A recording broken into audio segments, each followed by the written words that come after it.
no doubt that there is a need for modernizing the KV line.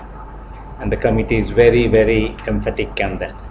But the question we have is, do the stated benefits justify the stated cost? And this is the problem that we have in mind, which we want to share with you. So first I want to approach this from a value engineering point of view, which I must say sadly that we have still not started practicing in Sri Lanka. Value engineering is basically to look at the value that these projects return to society. On the one hand, we have to look at the cost and the benefits. And we have to make sure that the benefits are greater than the cost over the lifetime of the project, very simply speaking. Now, there are two problems in this that we have to address. One is the cost side, one is the benefit side. As engineers, we must see that we bring down the cost to ensure the functionality that we desire. There are ways in which the cost can exceed. You can overplan, you can overdesign, you can overcost, and therefore cost can exceed. So we have a duty to ensure that the value or the cost borne by society is brought down to the functionality. On the other side, we have to calculate the benefits. Now in transportation, we have the techniques, the equations, the values, the methodology, and in fact even software programs where we can calculate the benefits in terms of vehicle operating cost, in terms of travel time savings, etc., etc. But like in any other engineering design, we have to be careful how we do this. We can overestimate the benefits. We can increase the rate of these benefits so that these get inflated. So true professionalism here is to ensure that both sides are done properly and are able to defendable publicly. So I will look at the functionalities. What do we expect from this railway and what are the benefits that we can get? Of course, we are also looking at the cost. The previous speakers have looked at that as well. So from an ISL point of view, what we will look at is first the functionality. What do we need in a modernized electric train? Right? I mean, just putting an electric train is not going to help society. It must serve the commuters. It must take people from road to rail, take them faster, comfortable, etc., etc. Then we have to look at what kind of patronage will that have. Right now, only 32,000 people are using. So we need to see how we can design it to a point whereby we can get substantial number of people to ride the system. Then we have to see, okay, how do you design it to carry that people? The frequency, the structures, the stations, etc., etc. Then of course all of that means a cost. We have to look at the cost. Then we have to look at the cost recovery. Okay, how do we recover the cost, both economically and financially? Then of course that's where the demand forecast will look at the benefits, and then we have to see, as I mentioned earlier, whether value engineering exists. If it doesn't, we have to keep on iterating this cycle until we find a point like that, or we have to delay the project until such time we find that. So this is where we are at the moment. Now we have been given the consultants' reports, 3 of them over the last 1 year exactly, to look at. 2 draft reports, and I believe the last one was called a final report. Right? Now this is what we worked on. So ISL sent comments on the cost as well as on the demand estimates, saying we had problems on the 29th of October, and the project management unit responded, and we were not happy with that, and through the ISL we commented again saying that we needed further clarification. Now one of the things that we mentioned was the cost, which Dr. Siambalapitiya did not mention in that. The first cost was actually not 1,562, which he mentioned now. It was actually 2,517, approximately 440 billion rupees. And therefore, when the second report came, well, surprise, surprise, the cost had come down to 1,317, but they had taken out locomotives and the heavy maintenance depot. So even if you put them back, it was 1,602.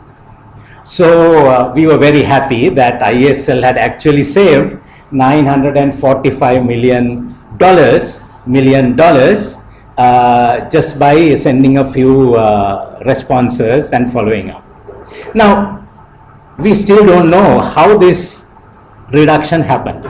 None of the reports are telling us how it happened.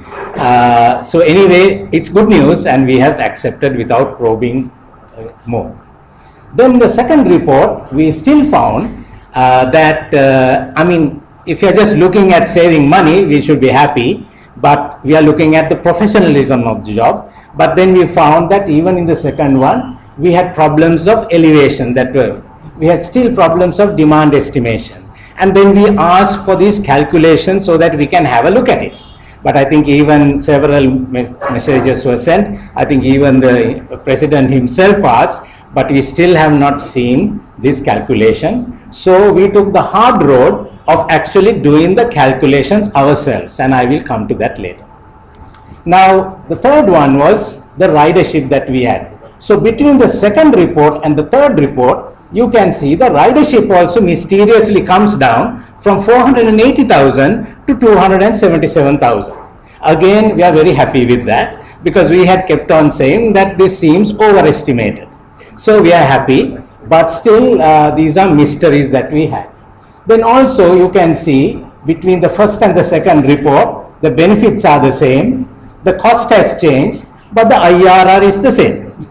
Now, still we went along with it. Then we also find that whatever you do, this IRR is 15%.